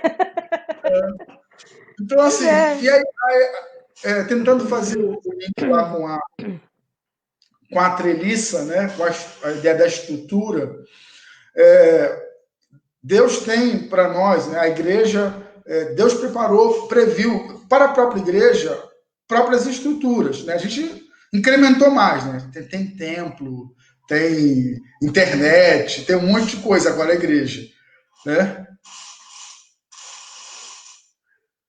São. Não vou acostumar não, Sérgio. Eu não me acostumo não, porque se acostuma, depois a gente se surpreende. Mas, então, Deus preparou... Quando a gente pensa na igreja, que está apresentada no Novo Testamento, a gente vai encontrar nela uma estrutura. E a gente entende que o livro é inspirado, que aquela estrutura é preparada pelo próprio Senhor. Né? Você tem lá os pastores e os diáconos, é um tipo de estrutura já sendo apontada ali no Novo Testamento. Né? Você tem as ordenanças que precisam ser observadas, são estruturas, elas têm objetivos para ajudar a videira crescer, né? E se frutificar. No contexto da família, também a gente pode perceber que tem uma treliça. Essa identidade pai e mãe, homem e mulher, no contexto doméstico, ela vai ser muito, muito importante na formação dos filhos. Não quer dizer que famílias regulares, né, famílias que têm estabilidade, não vai ter um acidente de percurso onde, de repente, um filho vai sair do caminho, né, vai sair daquilo que ele aprendeu, né, vai desenvolver uma sexualidade deturpada de acordo com a palavra de Deus. Não, né, porque tem muitos pais que se culpam por escolhas erradas dos filhos. Eu acho que a culpa dos pais deve ser... Os pais devem realmente assumir a sua responsabilidade se negligenciaram algo que poderia ser feito. Mas se fizeram tudo aquilo que poderiam, mesmo falhando porque não tem pai e mãe perfeito, né, então não há por que se culpar, porque foram as escolhas também que cada um fez. A gente falou no começo sobre as escolhas, sobre uma ação de Satanás no mundo que não elimina a volição, a vontade de cada pessoa, né, as escolhas erradas que alguém pode fazer. Mas a gente pensando sobre isso, a gente perceber que Deus ele tem propósitos com essas identidades, homem e mulher. Se Deus não tivesse propósito com isso, ele teria criado apenas um único sexo e teria dado um jeito de fazer uma reprodução assexuada ou alguma outra coisa parecida. Entendeu? Então, essa ideia divina, né, de criar já o ser humano diverso, ela é importante. As identidades, elas são algo que estão presentes no Gênesis como um propósito. A gente vai encontrar na Bíblia, por exemplo, quando eu vejo lá, agora eu não lembro do texto, da referência bíblica, mas tem, se não me falha a memória, se alguém tiver por aí como localizar e ajudar a gente, não haverá traje de mulher no homem e traje de homem na mulher. Esse texto bíblico serviu por muito tempo para dizer que homem usa calça e mulher usa saia. Mas eu vejo no texto um elemento forte cultural, mas, por outro lado, também a ideia de que, olha, existem identidades aqui que são distintas. Vamos mantê-las, né? Apesar, independente dos propósitos que possam ser empregados para essa afirmação estar lá no texto, mas você perceber que existem identidades que Deus quer que sejam afirmadas. Né? A gente precisa encontrar em Deus, né, tanto a feminilidade quanto a masculinidade. Tem um livro, da Isabelle Ludovico, O Resgate do Feminino. Né? É uma leitura que eu comecei a fazer, parei, mas muito interessante, né, que eu acho que vale a pena. Eu tenho esse livro em e-book. E o homem não deve vestir roupas. Deuteronômio, imaginava que fosse Deuteronômio mesmo. Pois Javé, teu Deus, tem aversão por toda pessoa que assim procede. Então, isso é um texto que tem uma forte carga cultural. Por exemplo, eu não posso usar esse texto para proibir a mulher de usar uma calça comprida. Porque. Aqui, ó. Manu, Josete, Sérgio, todo mundo aqui no. Valeu, gente. Então, eu preciso ver toda a carga cultural que tem no texto. Mas eu vejo aí, na ideia de princípio, Deus afirmando identidades. Né? Por isso, o texto falando de várias outras coisas relacionadas à própria identidade do homem, inclusive no Novo Testamento. Então, a gente precisa perceber que Deus ele tem essa proposta para nós. Ser homem, seja mulher, mas procure entender biblicamente o que é ser um e outro, para que você não carregue a mão na tinta. E aí, se você carregar a mão na tinta, vai gerar problema para outras gerações. E a gente está vivendo a conta está chegando para a gente, de uma masculinidade caída, né, que a gente está chamando aí, nesse tempo, de masculinidade tóxica, e aí se tenta fazer um novo homem. Uma outra coisa que eu pensei, Raquel, eu falei pra você me chamou, eu falei assim, deixa eu ir pensando sobre isso, então pensei em muita coisa. E uma das coisas que a gente está vivendo também nesse tempo é a mentalidade, os que advogam uma nova masculinidade, e aí é a ideia da visão política que a gente pode ter, ou ideológica, ou filosófica, com relação à mentalidade revolucionária. O que é a mentalidade revolucionária? A gente pega tudo isso, olha, isso aqui não deu certo, a gente destrói e a gente faz o outro a partir do zero. Então, as propostas que tem agora de uma construção de uma nova masculinidade quer dizer o seguinte, olha, esse projeto de masculinidade fracassou. O que ele gerou? Gerou feminicídio, gerou opressão, gerou... E aí vai pegando tudo aquilo que legitimamente pode ser apontado como aspectos negativos causados por uma masculinidade não bíblica. E a gente faz o quê? A gente faz, então, a nova construção. O que é ser homem? Ser homem agora, aí se faz uma nova cartilha. Existe. Né? O Estado da Bahia tem um site falando sobre nova masculinidade. Então, ali você tem vários elementos ali que vão construir uma nova masculinidade. Isso é uma mentalidade revolucionária. Você pega, destrói, despreza tudo que é a experiência humana ao longo dos anos e agora você constrói a partir de uma nova perspectiva, a partir de pensadores mais contemporâneos. Como eu sou conservador, e aí é um aspecto da minha identidade política ou filosófica, é que a gente precisa olhar para a história, ver o que, e ser crítico, e fazer autocrítica como homem, né? O que é positivo, né? O que faz parte da gênese que é positivo e que precisa ser mantido? O que a gente precisa retirar para construir uma sociedade, uma humanidade, uma experiência humana melhor? E aí a gente vai construindo, não a partir do zero, mas em cima daquilo que já foi edificado. Então, eu acho que é esse o caminho. Eu não vou chegar agora com uma proposta, vou ignorar tudo que é a experiência positiva da humanidade e vou construir uma partir do zero. A gente está vivendo esse tempo, esse negócio de arrancar estátua de gente que, por exemplo, vai ter que arrancar estátua aqui no Brasil de Dom Pedro I, né, de Dom Pedro II, porque Dom Pedro II parece que era abolicionista, mas Dom Pedro I não tinha nenhuma visão nesse sentido, né? Então a gente vai destruir toda a história porque tinham pessoas que equivocadamente, né? Eu não estou absolvendo gente que praticou não falar não quer dizer que não existiu. A escravidão. E a gente precisa lembrar, de tudo que aconteceu para a gente não incorrer nos mesmos erros. Então, assim, a gente vai. Essa ideia nova de construção de uma masculinidade que não seja tóxica, ela é uma ideia revolucionária. Por isso que eu não vou aderir, por quê? Porque eu não vou jogar tudo no lixo. Eu não vou jogar toda a experiência humana na construção da hombridade como algo negativo.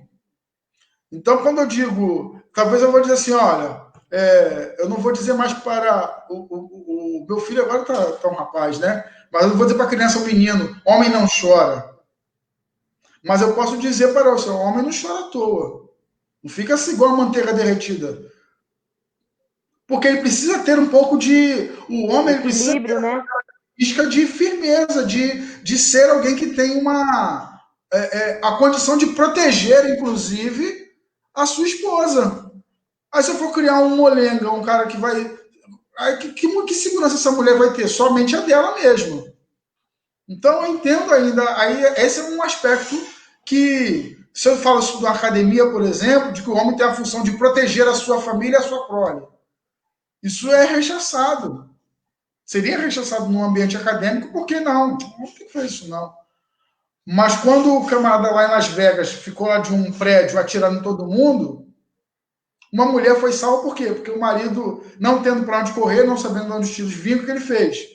Ele colocou o corpo dele em cima do corpo da mulher e ele foi o escudo para que as balas não atingissem a sua esposa. Ele morreu. E a sua esposa sobreviveu. Então, assim, essa foi uma atitude de hombridade construída, inclusive, à imagem de Jesus. Estamos caminhando para terminar? O Sérgio está falando aqui que a palavra conservador foi desconstruída. Hoje, falar sobre conservador ficou linkado ao aspecto político-partidário e que nada tem a ver com o que é conservadorismo. Perfeito, a gente tá, é nisso que a gente está falando, a tônica, né? Tá se desconstruindo tanto que está se jogando tudo fora. Mas a gente constrói a questão do conservadorismo para transformar em algo retrógrado, né? Se desconstrói por dois motivos. Um que eu vejo é o próprio desconhecimento de alguns que vão defender um conservadorismo que não é mais um reacionarismo mesmo. Não dá para você querer construir no século XXI, 1960, achando que 1960 era melhor.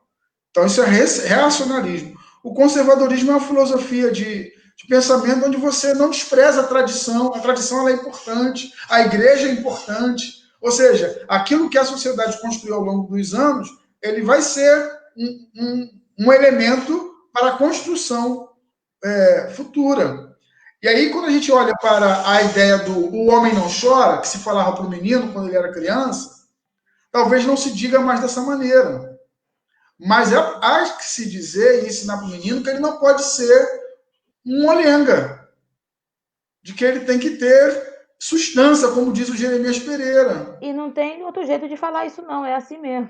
Para você ter uma ideia, quando o Arthur era pequeno, a Vanessa começou a inculcar tanto nele de que rosa era de menino e azul era de menino, que teve um dia que ele chegou para mim e falou assim: pai, eu não quero esse iogurte não. Eu falei, por quê? Não gosta mais? Não, não, porque é rosa de menina. E aí eu tive que conversar com ele e com a Vanessa. Eu falei, vamos maneirar, porque o menino tá ficando neurótico. Chiita. Eu já ouvi dos meus dois filhos, do Arthur, quando ele era pequeno, e da Aurora, não tem muito tempo. Eu estava lavando louça e eles estavam me dizendo assim, pai, por que você está lavando louça? Você não é menina. Os dois fizeram essa afirmação para mim. E eu tive que dizer para eles que aquilo ali era um trabalho que homem pode fazer e mulher também pode fazer. Então a gente vai, porque eu nunca vi uma avó lavar louça. Eu não lembro de ver uma avó nem na cozinha, a não ser que era para consertar um sifão, alguma coisa assim. Então, a gente evolui, a gente vai se construir como um novo homem.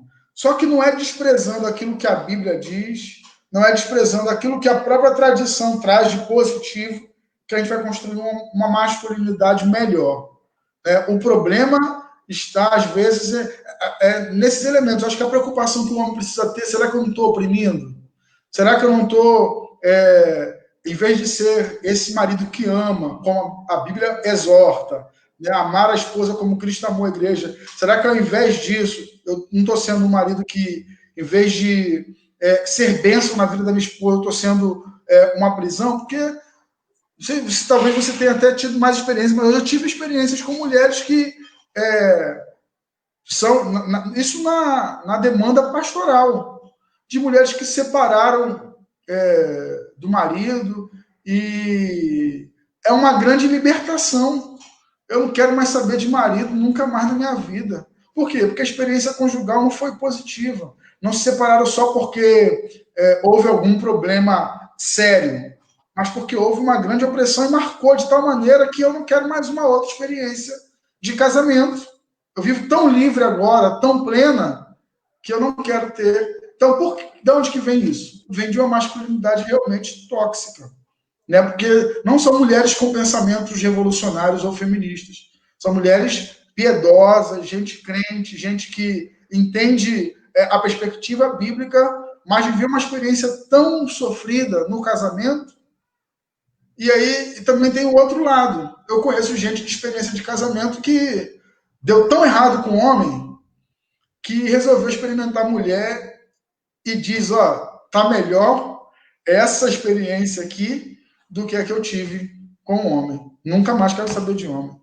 E gente que não teve esse negócio de viver desejos homossexuais, não. Nunca se viu nesse lugar, mas por um trauma de um relacionamento heterossexual, quando separou e que veio uma oportunidade de viver uma experiência homossexual, arriscou e tá se sentindo muito melhor. Da onde que vem esse problema? Do homem. Então, o homem é um mal necessário. Mas não precisa ser assim. Olha, eu vim de uma família desestruturada no sentido porque meu pai era alcoólatra. Então, assim, o que eu aprendi muito por causa da figura da minha mãe e por causa do contexto igreja. A igreja ajustou aquilo que eu não consegui ter esse ajuste dentro da minha casa. Com a minha mãe eu aprendi, dentro desse contexto dessa família desestruturada, qual é o meu papel como esposa, como mulher, independente das escolhas que o marido fez, assumir a sua responsabilidade como mãe, como dona de casa, independente dele passar 3 dias fora e não trazer a provisão para dentro de casa, enfim, isso não me isenta de cuidar dos filhos que eu tenho, de manter a casa limpa, arrumada, porque foi a escolha dela de não trabalhar fora para cuidar dos filhos, e isso eu aprendi com ela. Eu me lembro que adolescente, já na adolescência, vendo meu pai vivendo daquela forma, eu cheguei para minha mãe várias vezes e dizia assim, por que a senhora não larga esse homem? Porque o meu pai bebia tanto, Josimar, que as pessoas faziam aposta para ver onde ele ia cair, bêbado. Ele virava rechaço. Isso me envergonhava muito. Você imagina um filho escutando as pessoas, né? Falando Sim. essas coisas dos pais. E a minha mãe dizia assim, você não sabe o que é criar filho sem pai. Deixa o seu pai aí.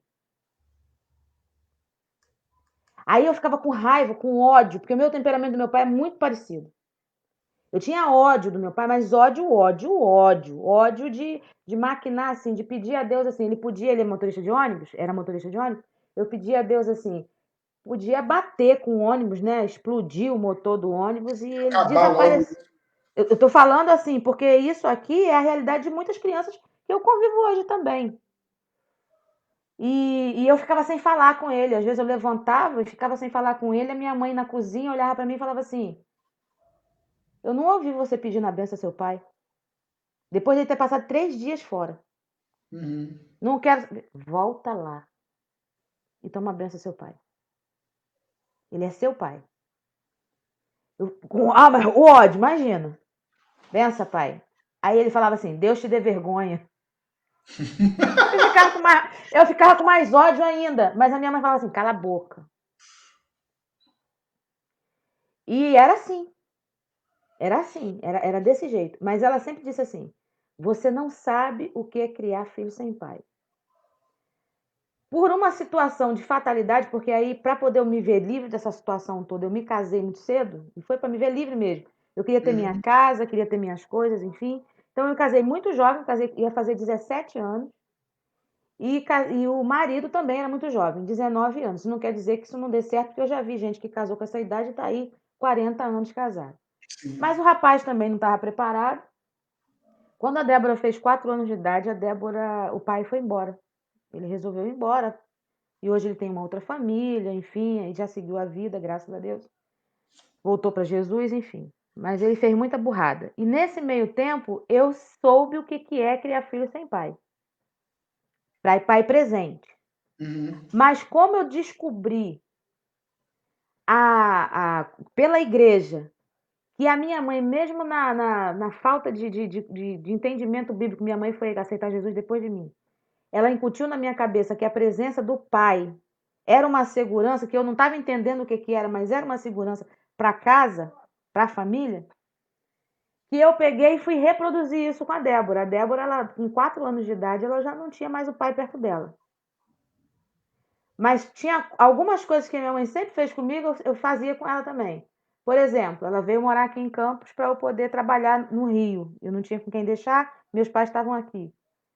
Passeio da escola. Vou ligar para o seu pai para saber se ele autoriza. Se seu pai autorizar, você vai. Se seu pai não autorizar, você não vai. Mas o meu pai não está aqui comigo, mas ele é seu pai. Se tudo der certo, tá tudo certo. Se der errado, eu não quero ter essa responsabilidade sozinha, porque você é filha dele. Sim. Quando ela começou a namorar, olha, eu tô te ligando porque a Débora tá gostando de um rapaz, eu queria levar aí para você conhecer. Mas ele não está aqui, mas ele é pai e o rapaz precisa saber que ela tem um pai e que, Você não independente alienou. da situação, ela a tem um alienação pai. parental que se faz muitas vezes, né, e que você teve o cuidado e a sabedoria de não fazer. Sabe?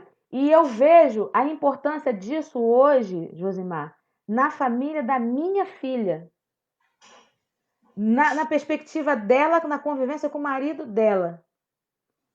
De eu conversar com ela alguma coisa assim, falar assim, Débora, a gente podia fazer assim, assim, assim, assim. Assim, vou falar com o Marcelo primeiro. Uhum. Porque podia ser totalmente o contrário. Sim. Porque eu vim de uma mãe que trabalhava em casa, costureira e tal, para poder sanar as dívidas da casa, as despesas da casa, porque o meu pai gastava tudo em cachaça. Mas a figura da autoridade, ela não manchou. E depois o meu pai virou meu amigo, meu pai se converteu, meu pai virou meu amigo, meu parceiro mesmo. Fiquei com ele até o final, sabe? E Deus curou, e Deus restaurou. Mas assim, de criança eu não tinha essa situação. E hoje eu levo isso até para o próprio ministério.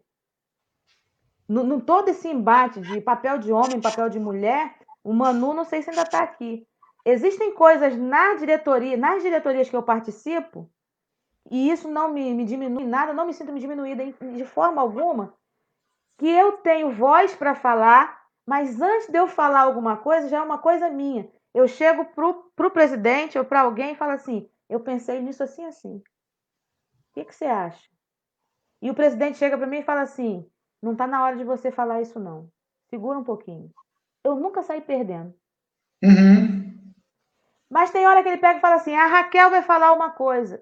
Para algumas mulheres, isso é o desespero. É o desespero. Mas para mim, não. É proteção. Eu aprendi a ser protegida. Essa é uma questão, Raquel, que por você ter uma questão bem trabalhada, porque, por exemplo, outras poderiam pensar assim, tá me tolhindo porque eu sou mulher. Mas talvez a mesma opinião dita por um homem, dessa maneira que você está falando, teria o mesmo direcionamento. Pode ser que não, mas pode ser que sim. A gente precisa realmente. Às vezes ele olha assim e fala: se você falar isso agora, realmente às vezes é até uma proteção. É melhor você não falar isso agora porque vai te expor. Não sei. Mas sim. Foi aquilo que você falou do plenário. É por proteção. Aí alguém levantou e disse assim: eu não preciso que me proteja. Pelo contrário, eu preciso sim. Porque se eu estou num ambiente, na maioria das vezes masculino, ninguém melhor do que um outro homem para entender a cabeça dos homens. Aí uma coisa que talvez eu falaria na maior naturalidade vai ferir o brio de alguém, vai criar uma crise sem necessidade nenhuma. E se a gente está ali para conciliar, para construir, então tem hora de avançar e tem hora de recuar. Eu acho que isso é possível porque a nossa identidade ela está bem construída.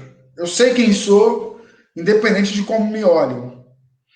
Você estava falando de testemunhos positivos com relação a essa questão. Eu vejo assim, eu trabalhei com um colega de trabalho que ele era muito relapso, assim, por exemplo, era uma loja de antenas, né, numa época que a parabólica era muito usada e tal, então ele conseguia, às vezes, trabalhando na loja, conseguia um bico por fora, então ele lá arrumava um dinheirinho de instalação de uma antena, uma outra coisa assim, chegava tarde em casa. Só que ele chegava tarde em casa não por causa de um extra que ele fez, mas porque ele acabava de instalar a antena, ia pro bar, ia beber, que não sei o quê. A mulher dele se converteu. E ele contava essas histórias para a mulher. A mulher dele se converteu na Igreja Batista da Fundação, lá onde Nathaniel Sabino pastoreava, mas bem antes do Nathaniel Sabino. Quando a mulher ficou tão firme na igreja, os filhos também começaram a caminhar com a mãe, aquele homem começou a se sentir indigno daquela mulher. Porque ele começou a olhar assim, ele falou, aí eu era crente, né, já, e ele falava assim, pô, Josimar, minha mulher não merece o que eu faço com ela. Ele não traía, mas eram essas mentiras que ele contava de gastar dinheiro com bebida, de ficar, às vezes... E ele chegava em casa, naturalmente, quem bebe pensa que está normal, mas quem está observando sabe que não está. E ele falou assim, eu vou começar a ir para a igreja com ela de manhã. Porque ele começou a se sentir digno daquela mulher, porque ela não brigava com ele, ela não... O que aconteceu foi que ele se converteu. Porque aquela palavra de Pedro, né, da mulher ganhar o marido sem palavra, aconteceu nessa experiência. Eu achei coisa linda, assim. E nunca mais esqueço disso. Então, assim, eu penso que a gente, nós homens, né, os que estão assistindo, a gente tem que fazer autocrítica sempre, né, porque realmente os homens têm uma conta negativa aí para dar conta delas, mas, por outro lado, a gente precisa realmente redescobrir, né, ou aperfeiçoar a nossa identidade masculina em Deus. Né, e isso vai demandar da gente o quê? Disposição para aprender, para ser humilde, para sentar, para ouvir, né, muitas coisas. Uma das coisas que eu quero deixar aqui, Raquel, para a sugestão, eu acho que não encontra mais esse material, acho que ele está esgotado, deve encontrar em sebo.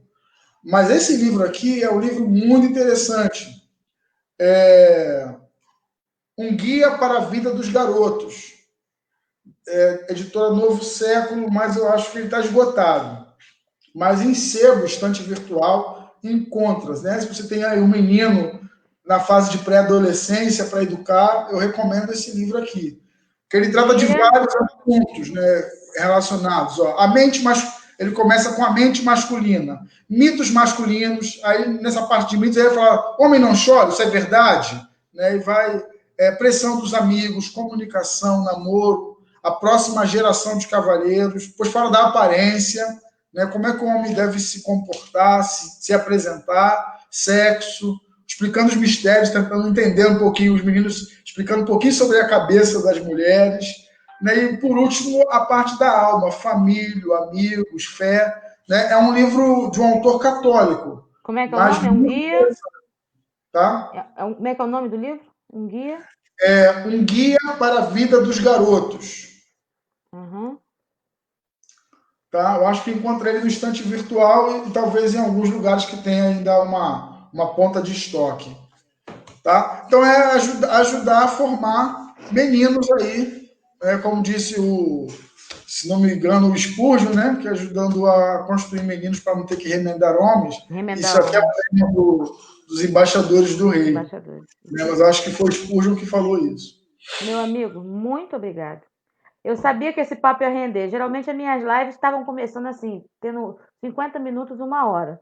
Nosso papo já rendeu 1 hora e 52 minutos. 1 hora e 52. 1 hora e 52 minutos, né? Fala pra Elias não ficar me comparando. E o povo tá aqui, ó. E o povo tá aqui comentando. O povo tá aqui comentando, o povo tá aqui interagindo. A Linda tá falando aqui que esse bate-papo tá sendo gratificante. Com certeza irá acrescentar os outros, irão assistir em um outro horário. Que Deus abençoe o ministério de todos que colaboraram nessa live. A Josete, eu conheço pessoalmente. Meus filhos perderam um pai, um tinha 2 anos e o outro 4, mas eu sempre trouxe à memória deles um pai presente, amoroso, cuidadoso, valente, protetor, trabalhador, para não perder a referência de quem foi o pai. Né?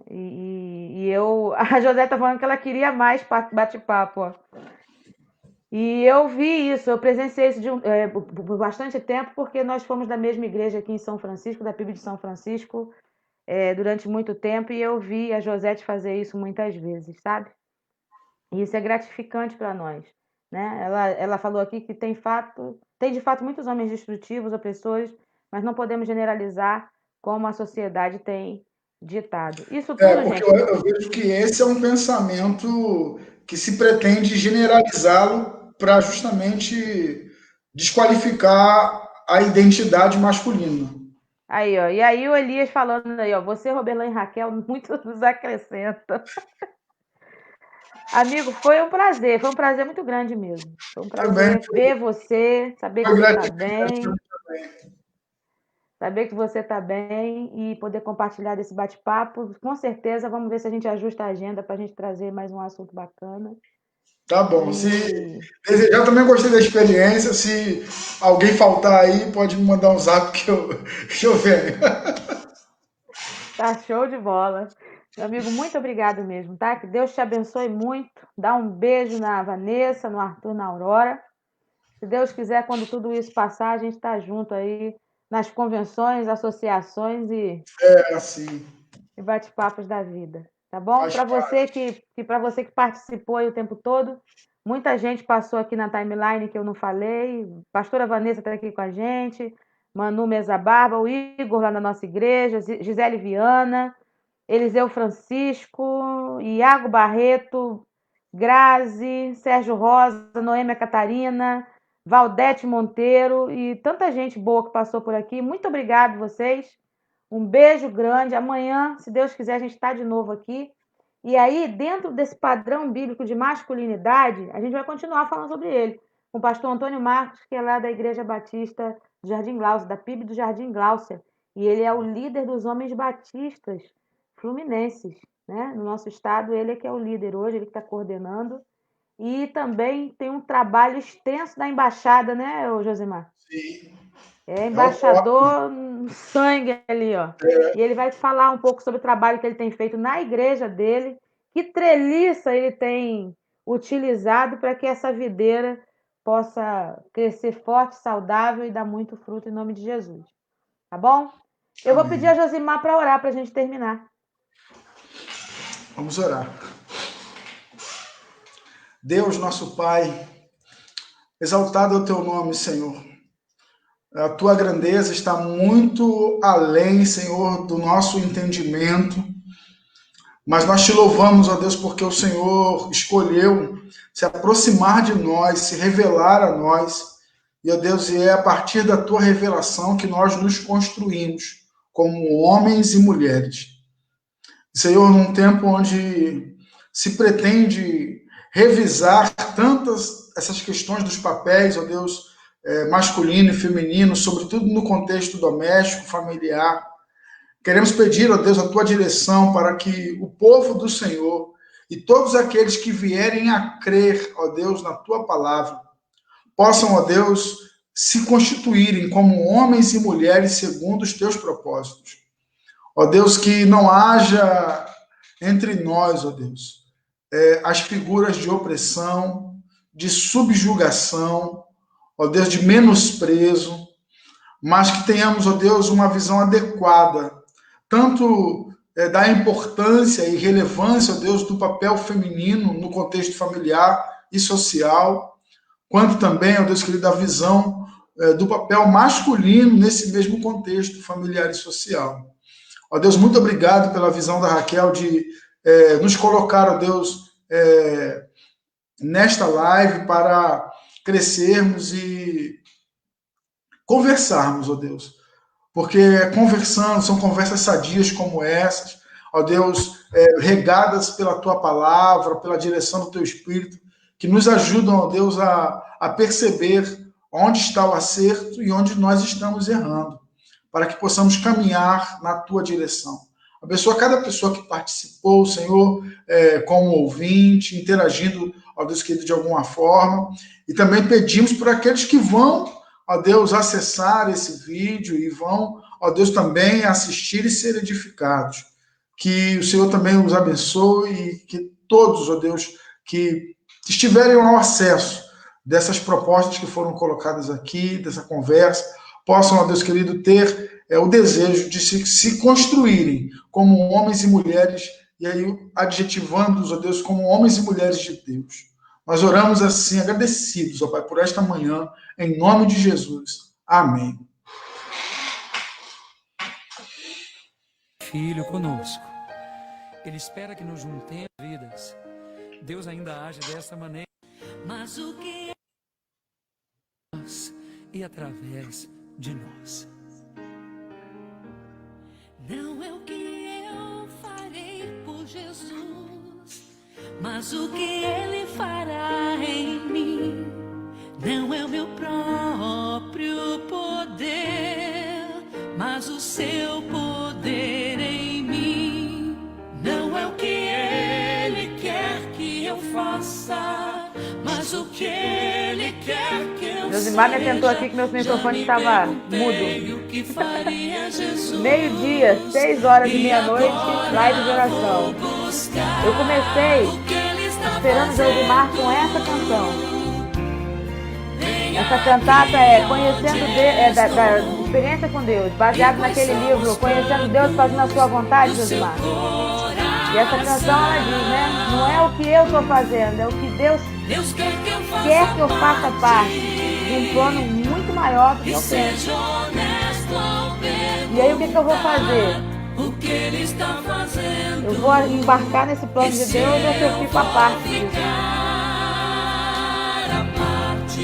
Não fique a parte dos propósitos de Deus na sua vida, viu?